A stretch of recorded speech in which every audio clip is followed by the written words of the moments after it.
নমস্কার। স্বামীজিকে নিয়ে আমি আবার আপনাদের কাছে এলাম। এখন স্বামীজি যা অত বছর আগে কিভাবে সব কিছু বলে গেছিলেন ভাবলেও অবাক লাগে। স্বামীজি বলছেন, আমার মনে হয় দেশের জনসাধারণকে অবহেলা করাই আমাদের প্রবল জাতীয় পাপ এবং তাই হলো আমাদের অবনতির অন্যতম কারণ।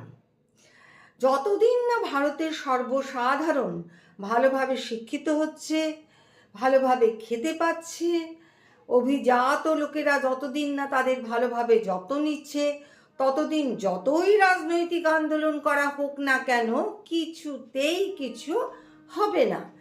ভারতকে যদি পুনরুদ্ধার করতে হয় আমাদের অবশ্যই তাদের জন্য কাজ করতে হবে।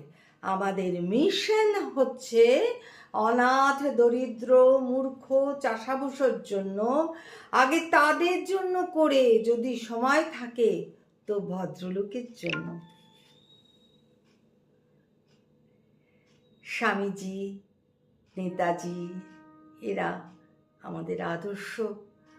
এদের পথ ধরে যদি চলতে পারি তাহলে দেশের জন্য হয়তো সামান্য হলেও কিছু করতে পারবো। নমস্কার।